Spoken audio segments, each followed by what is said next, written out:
بسم اللہ الرحمن الرحیم اللہم صلی اللہ محمد و علی محمد 14 تاریخ کا اگلا باب آپ ہماری ویڈیوز کو شیئر سبسکرائب و لائک ضرور کریں دیکھے جائیں تو میرے دعوے کا ثبوت مل سکے گا۔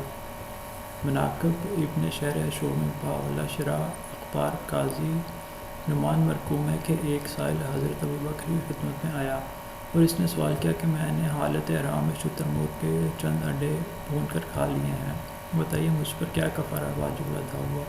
سوال کا جواب چونکہ ان کے بس کا نہ تھا اس لیے عرق مزاحمت پیشانی خلافت پر آ گیا۔ ارشاد ہوا کہ اسے عبد الرحمن بن عوف کے پاس لے جاؤ۔ جو ان سے سوال دہرایا تو وہ خاموش ہو گئے اور کہا کہ اس کا حل تو امیر المومنین کر سکتے ہیں۔ سائل حضرت علی کی خدمت میں لایا گیا تو اس نے سائل سے فرمایا کہ میرے دو چھوٹے بچے جو سامنے نظر آ رہے ہیں ان سے دریافت کر لے۔ سائل امام حسن کی طرف متوجہ ہوا اور مسئلہ دہرایا۔ امام حسن نے جواب دیا کہ جو تو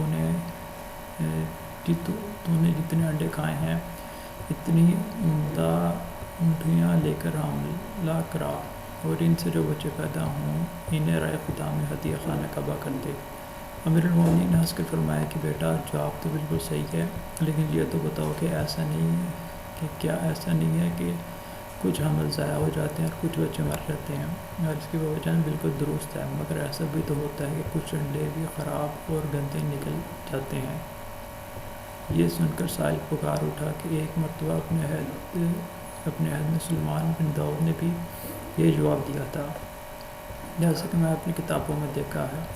ایک روز امیر المومنین مقام جبہ میں تشریف فرما تھے اور حسنین بھی وہاں موجود تھے۔ ناگہاں ایک شخص آ کر کہنے لگا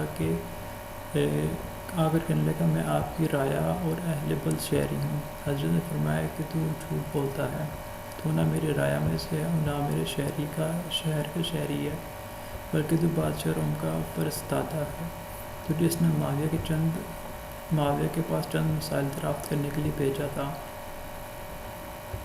اور اس نے میرے پاس بھیج دیا۔ اس نے کہا کہ یا حضرت آپ کا ارشاد بالکل بجا ہے، مجھے مافیا نے پوشیدہ طور پر آپ کے پاس بھیجا ہے اور اس کا حال خداوند عالم کے سوا کسی کو معلوم نہیں ہے، مگر آپ بعلم امامت سمجھ گئے ہیں۔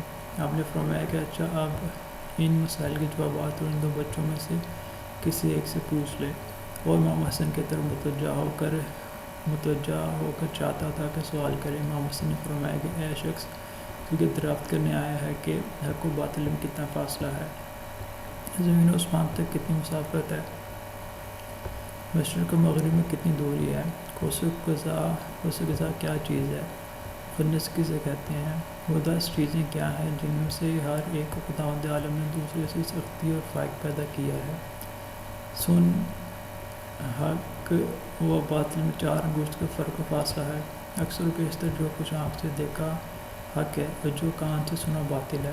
آنکھ سے دیکھا وہ یقینی، کان سے سنا وہ متعجب تحقیق۔